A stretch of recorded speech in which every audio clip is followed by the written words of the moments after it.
What's up, Moana Nostalgia, Dave here in their podcast. What's going on in pop culture right now? This week, a little bit lighter, in the middle of the summer here, but nonetheless, still got to talk about the Moana remake from Disney, the live-action version. Star City concluding its first season, the start of Apple's Lucky starring Anya Taylor-Joy, and new music from Kelela and Future as well. So make sure you subscribe, youtube.com/nostalgiapod, linktree.com/nostalgiapod, see links below. Leave a comment, let me know it's good, and let's get into it. What's up, Womack Nostalgia? Dave here with a review of Future's 10th album, The Real Me. Yes, this is only Future's 10th solo album technically, when of course when you factor in the collabs and the mixtapes, we're talking over 30 projects at this point. Yes, Pluto, well into his 40s now, long storied career, still pretty commercial compared to a lot of his Atlanta rap peers at this point. It was only 2 years ago when his collab with Metro became the inciting incident for the Kendrick Lamar and Drake beef. He's released some music since then, and now we're here with The Real Me, and there's just not a lot to this album. And frankly, is it that surprising that a 22-track Future album is pretty darn messy? No, of course, because he's done this numerous times. When you have 30-plus projects, a lot of them go in one year and out the other. Or frankly, over 10 years since his creative peak in the mid-2010s. And for an album positioned as Future, showing us the real him, the real side of what makes him Future beyond the persona, beyond the stage presence, you don't really get a lot of that on this album. This is a lot of more of the same. And, I think there's some moments here or there where the trap production is pretty tight and Future sounds more energetic. There's some moments here and there for the longtime fan, but those songs are drowned out with classic Future filler. If there were a few moments that stood out to me most, I think a song like Hollywood was the least interesting for some of the mixing and voice modulation choices. You could even take that with the song Alice as well. But for the most part, I just found this pretty dull, which is how I found, frankly, most Future albums of the last handful of years. And when I think of the big success of We Don't Trust You, right, I look to, of course, like that with Kendrick, we can put that to the side, but Type Shit succeeds because it's very much a Playboi Carti and Travis song, right? Carti in particular really stealing the show with a very Opium-esque beat. Cinderella with Travis equally also really stands out for that side of things. The big hit from 4 years ago, Wait For You, is a hit more on the Drake and Thames side of things. I don't know, I just don't find any of this that interesting, and I think it's really hard to make the case that this is a Future album worthy of much introspection, even if you're a big Future fan, because if you're a big Future fan, surely some of the other 30-plus projects grabbed you more than this one. Let me know if you're one of those people or if you dislike the album as much as I did. And for more rap reviews, more music reviews, subscribe. And I'll see you next time. What's up, Womack Nostalgia? Dave here with a review of Kelela's third album, New Avatar. This is Kelela's first project since Raven came out. I really first became aware of Kelela with that first album, Take Me Apart, from 2017. I really love that song, Let Me Know. To me, one of the best R&B tracks of the 2010s. I actually saw her perform at Governor's Ball the next year. When you chart this 3-album run from Kelela, it's incredibly clear that she's one of the most interesting artists we have right now, and that's largely because she is a frequent genre experimenter. She is incredibly hard to put in a box. The more electronic R&B sound of her early work, perhaps more traditional you could say, is certainly here and there, but she's incorporated so many other sounds into her music, growing more electronic with that second album, and now bringing guitar into her music like she never has before, nodding to shoegaze, nodding to grunge and even harder rock genres as well. There's a lot of cool stuff here. Still, of course, plenty of alt pop and alt R&B type stuff. She's a really interesting artist, and this new album, New Avatar, is definitely something worth sitting with because there's a lot to take in with this album. In some respects, I want to compare it to the Rosalia album from last year. Kelela, of course, isn't demonstrating this huge swath of spoken and sung languages the way Rosalia did, of course, but the genre dartboard, if you will, is quite similar. It also has quite the choice guest list. I gotta say, the track Out of Time featuring A.K. Paul, of course famously the brother of the enigmatic Jai Paul, notable for sure. I think the song was a bit smoother than I was expecting, not nearly as eclectic as a Paul Brothers song I would have, you would think of. Towards the end of the track list, you have New Life Forms featuring Fouché, which I think is really great, one of my favorite songs here, and frankly my favorite collab, because the second to last track, The Bridge, features Pink Panthers. This is a song that has been promoted a little bit. There's definitely been some hype, to it. Pink Panthers, of course, coming off her second album last year. To me, the second best album of last year. I absolutely love that record. I'm really a big fan of Pink. Having Pink work with Kelela, interesting idea for sure, but it's very clearly intentionally restrained sonically, that song. It is not this bumpin' club record the way the best Pink songs are, right? That is not another stateside. And obviously what that means is that Kelela is still very much in control of what she's trying to make and all that. But it's just an interesting use of Pink to me. I think she's more interesting when the music's a bit more energetic and boppy and bubbly and whatnot. But yeah, I think this album, New Avatar, has a lot to it. Like I said, I think Kelela's voice, the way she's able to sing and give you more traditional R&B vocals, but also lean into all other types of things. I think the use of auto-tune and pitching effects really changes song to song. And again, the production also is quite varied, which is not new for her music. Raven had plenty of varied production as well, but the rock flourishes when you get them really jump out to me. So yeah, I think this is definitely one of the most interesting albums I've heard this year, one I plan to revisit more, and very well could make a lot of year-end album lists. I would not be shocked by that. But let me know, what you think of Kelela's third album, New Avatar? Where are you at with her as an artist these days? Again, quite the 3-album run, I must admit, over the last 9 years. And for more music reviews, subscribe, and I'll see you next time. What's up, Womack Nostalgia? Dave here with a review of Star City, the first of, we hope, many seasons, is now in full now on Apple TV+. At the time of recording, this has not yet been officially renewed, but I have to feel that Apple will see the incredibly warm reception they've received for this first show. Combine that with the fact that, of course, the show's predecessor, For All Mankind, is about to get its 6th and final season. They've been willing to spend so much on this world that I think when they decided to make a Soviet spin-off back in the 70s, they had plans to continue. So I hope that's the case. That's what I'm operating on, that Star City will return. It certainly ended its first season in a place that lends itself to future storytelling. So we'll see, but I'm pretty hopeful about it. Apple's Star City really exceeded my expectations. When I thought of For All Mankind getting a spin-off, taking us back to the time period season 1 took place in, but giving us the Soviet Union's perspective of this alt-history space race we come to like so much, I was like, oh yeah, that's a great idea. But what I was not expecting was Star City's drastic genre shift. This show wisely leaned all the way into what a Soviet POV show should be like. The tension, the paranoia of the world, the pressure characters feel up and down the chain. This was less of a overt space exploration show, even though there's plenty of science fiction in it, of course, and really more of a spy thriller most of the time. And due to that, it was simply riveting. Visually, this show also was really impressive, notably shooting in Lithuania. Those Eastern Europe locales definitely pop on screen. Anna Maxwell Martin as Colonel Raskova really steals the show as a terrifying villain, always harnessing power whenever she can. Rhys Ifans as the chief designer, unsurprisingly quite strong. With his time on House of the Dragon coming to a close, he has more time for Star City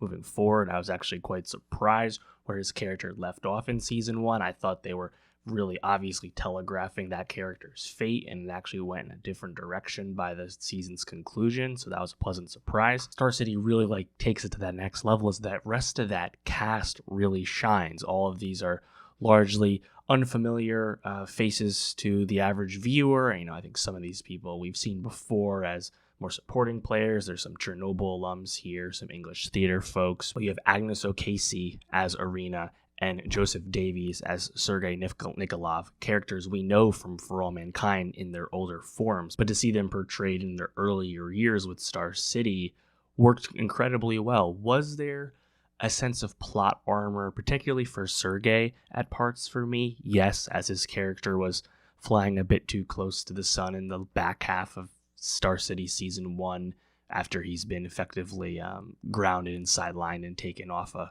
command console in the space control room. I was like, oh, well, I know he's ultimately going to get away with all this stuff because we know what he gets up to in For All Mankind.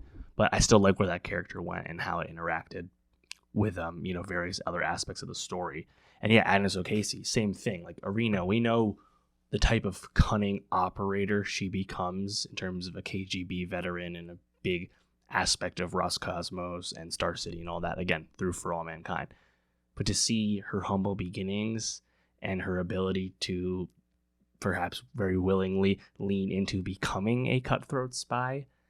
Some of the best material on season 1 was watching her be a spy for the first time. And then, of course, we have the other cosmonaut characters, Anastasia Belikova, Sasha, Valia, characters that I think were really slow burns, and that's a big appeal with Star City, is that it's much more of a slow burn. It doesn't beat you over the head with a lot of plot by any means, but you come to really get attached to a lot of those characters. I think with Star City, is there a lot of like storytelling devices throughout this season that you may have seen before? They might be familiar in a certain sense, whether it's the space genre, whether it's the spy genre. Sure, but I think the execution of the storytelling through this season was pretty universally excellent, and you're willing to forgive anything that might come across as a bit familiar. What we learned in I believe the penultimate episode of this first season, where the mission to Venus, we thought they had all died and blown up in a fire, 3 episodes back. That's really where I landed. And I was like, oh, Star City's impressing me so much.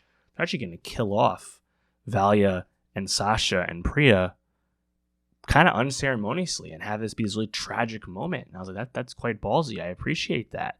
And I still like what they did, even though they ended up coming back to life. But then when we get in this season finale here, where they're able to make their way back to Earth, Valia is able to actually go down and touch down on Venus. It's one of those sacrificial character choices that we've seen from For All Mankind before. We've seen it a few times. We just got it again with Kelly Baldwin, right?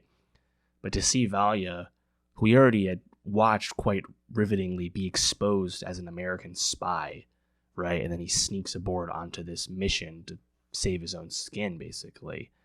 To see him come full circle and actually touch down on Venus, and his sacrifice is able to get the other two back on course to make it back to Earth. I thought that was really great, seeing him land on Venus and be there for a few moments before, of course, the Venus atmosphere destroyed him and the big canister that he was in. I think that was really, really hard-hitting stuff. I really liked that.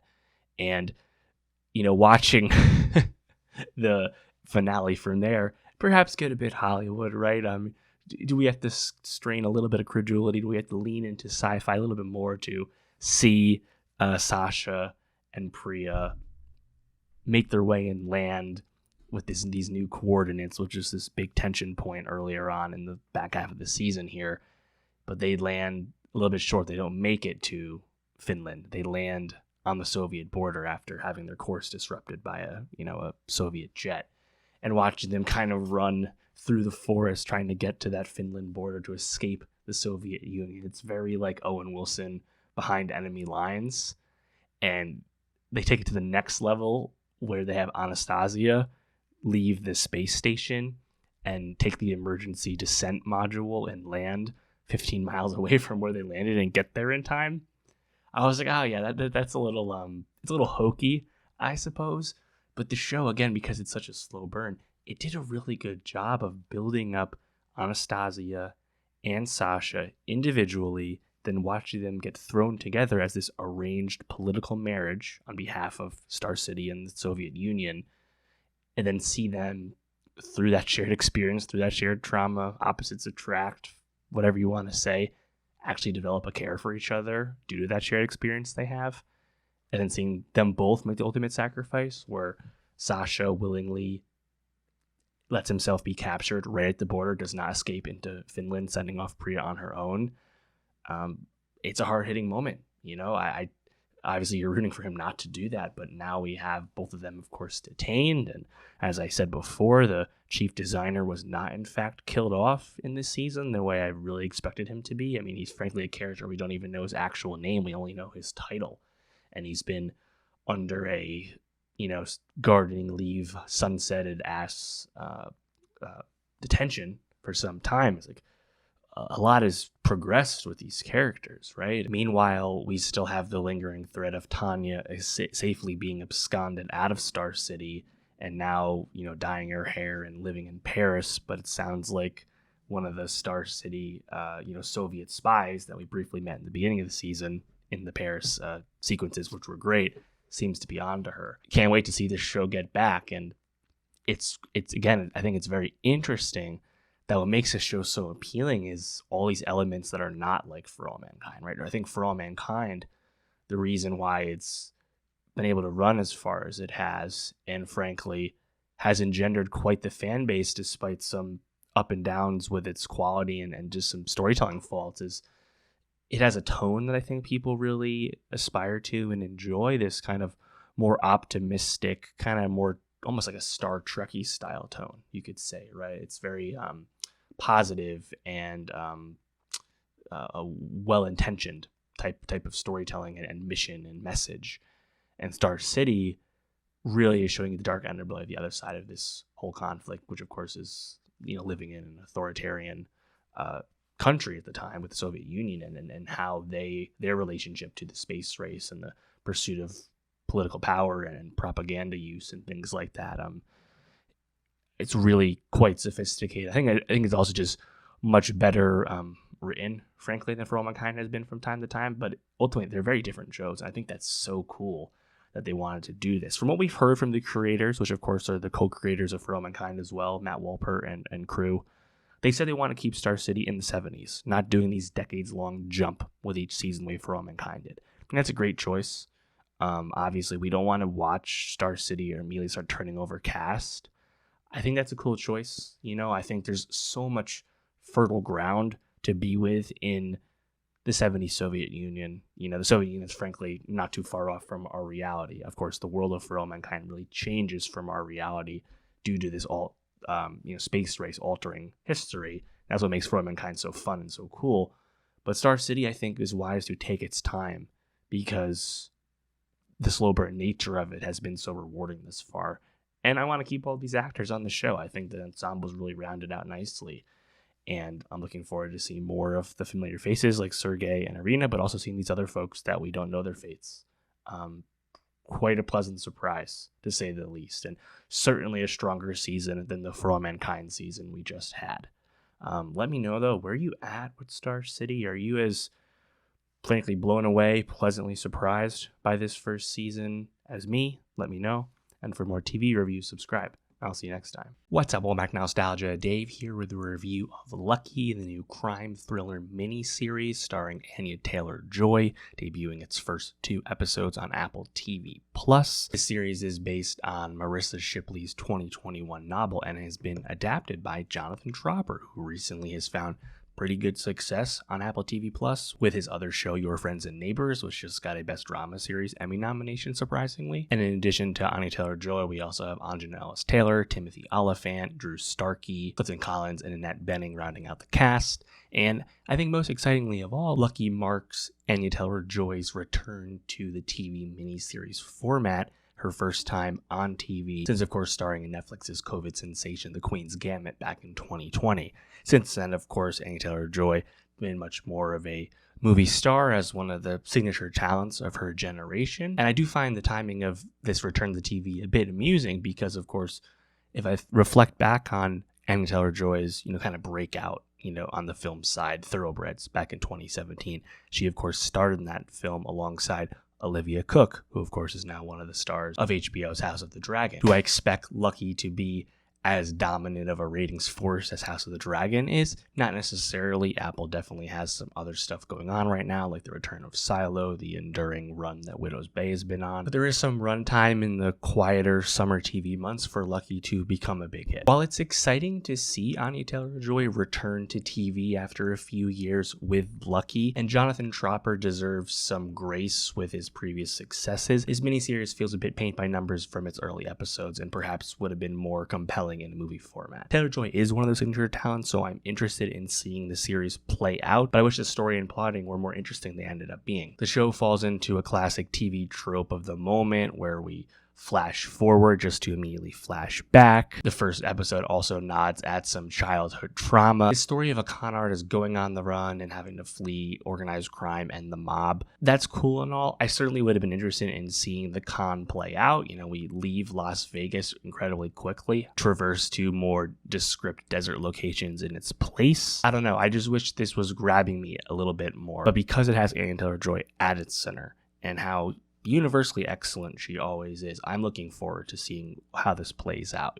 She's demonstrated the physical, more action chops with a Furiosa. We get just a little bit of that early on with the show. We'll see how actiony this ends up getting. And Taylor Joy, she joined the show as a producer after being approached by Reese Witherspoon's production company, Hello Sunshine. And Hello Sunshine, if we're being honest, doesn't have the strongest track record of late. They definitely like to adapt a lot of books, but I worry that this is going to feel a bit padded. So I'm really hoping there's something that invents it, or the character work just starts to really compel. We'll see. It's early days, and on its surface, you have that good cast. Timothy Olyphant plays her father, but he's in prison, at least for now.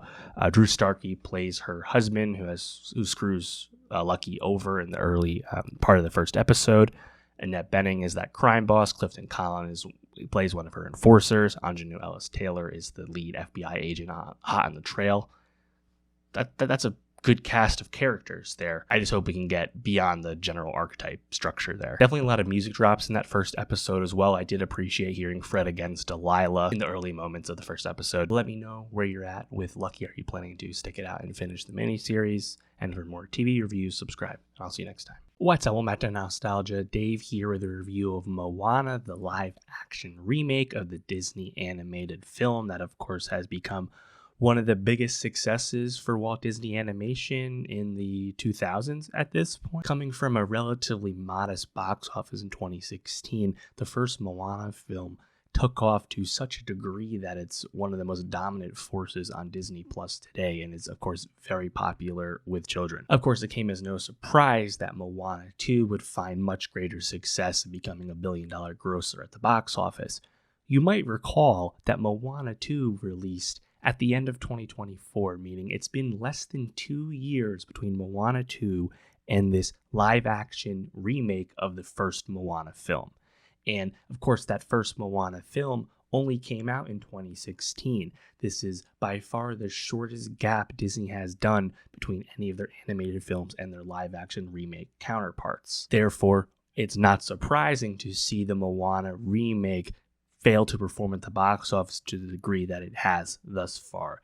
This is shaping up to be one of the biggest Disney box office disappointments in a while, and is certainly going to be a money loser theatrically. And frankly, that's just not something most people would have expected given the previous strength of the Moana brand and IP. I must admit, the Moana film was not something I was certainly clamoring for. I thought, frankly, Moana 2 wasn't the strongest movie. Makes sense why it was popular, but it definitely came across as inferior to the original. But the reason it existed was that it was a very wise course correction from Disney to not make a Moana animated series on Disney Plus and instead put a sequel on the big screen instead. And the results speak for themselves. That being said, when the Moana remake was announced, I think everyone was pretty surprised by it initially. Like, there was doubt the entire time. This is not hindsight by any means. And Disney live action remakes, they have been incredibly up and down, with the massive success of Lilo and Stitch alongside the massive disappointment of Snow White most recently. These things are going to continue. I think any of the hand wringing and pearl clutching that people have done about Disney getting burned too many times, they'll stop doing this. Well, no, they're gonna put Tangled into production next month. Tangled makes sense. A movie that's a lot older, and doesn't have a sequel that's come out in the interim, right? I believe, what's that, 2010 for Tangled? That movie will come out in 2028 probably.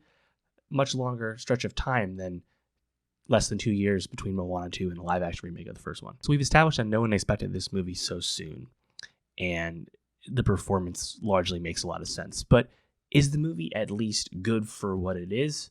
Also, no, actually. The Moana live action remake is a poor facsimile of the original. It really begs the question of why such an expensive blockbuster budget looks so poorly visually. And this is a movie that shot in Hawaii, and then of course shot all its aquatic scenes in a water tank.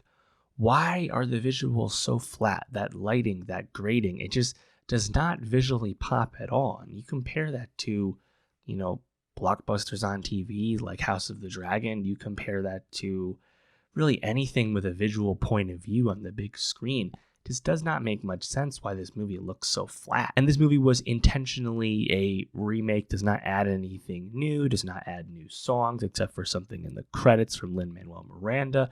It largely sticks to what Moana is. And that would have been a pretty solid approach if this movie had come out in 15 years, not less than 2 years since Moana 2. The decision to recast Moana, Ollie Cravalho, of course, the voice in the animated films, she's only 25 years old. The new actress, Catherine Lagaya, she's 19, not that much younger, right? Not quite sure why that happened. I thought Ollie was really funny in the Mean Girls reboot recently. Regardless, she's fine. She just doesn't really have a lot of room to really succeed on these incredibly flat environments. Apart from, the CGI volcano demon at the end, I didn't think anything else looked that great. I think the uncanny valley of the chicken and Moana is really rough sledding the entire time. Dwayne "The Rock" Johnson, honestly, didn't mind him, for what the Maui character is. There's been a lot of talk about the wig and the quality of it that The Rock wears. I did just kind of chuckle with seeing The Rock have any hair, fake or not, but there's definitely scenes where the wig stands out more than others in terms of how it's like styled and curled and whatnot. But the movie just does not come across as incredibly dynamic, when you watch it visually. And, I'm not like trying to like creatively second guess, how the movie was conceived. You have Thomas Kail as the director who has experience with stage direction, for Lin-Manuel Miranda musical specifically. But I don't know. I just think there needed to be a little bit more point of view. But again, I just don't really understand where the budget went. And that's why this movie is not going to be successful at the box office, because it was so darn expensive. It's one thing to have your Minions movie disappoint to a pretty big degree compared to the rest of the franchise's history, but that's a movie that's very modestly produced. Minions and Monsters will be just fine. But Moana is DOA, from that respect. That being said, the cinema score is pretty solid. I'll be curious how the legs perform on this. We saw Supergirl's legs demonstrate incredibly poor performance. Will that be the case with Moana? Is the family audience just saturated off the heels of Minions and Monsters and Disney's own Toy Story 5? Is it just being cannibalized? I think that's a big part of it as well. It's just bad timing, both in relation to the franchise's recent history, but also what else is coming out this week. And there's not much reprieve soon because, of course, Spider-Man's right around the corner. So, yeah, frankly, Moana 2026, Moana live-action remake, incredibly inert. There's just really nothing exciting about it. And not enough time has passed for there to be any nostalgia for this, version of it. So let me know what you think of it if you've seen it. And for more movie reviews, subscribe. And I'll see you next time.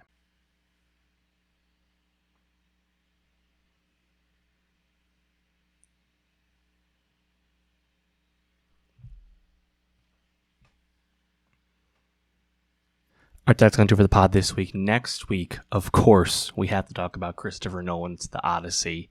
Needs no introduction. That is very exciting. I cannot wait to get into that. Also, new music from Gracie Abrams and Steve Lacy and Rick Ross as well. Make sure you subscribe. YouTube.com/nostalgiapod. Linktree.com/nostalgiapod. See the links below. Leave a comment. Let me know it's good. And I'll see you next week.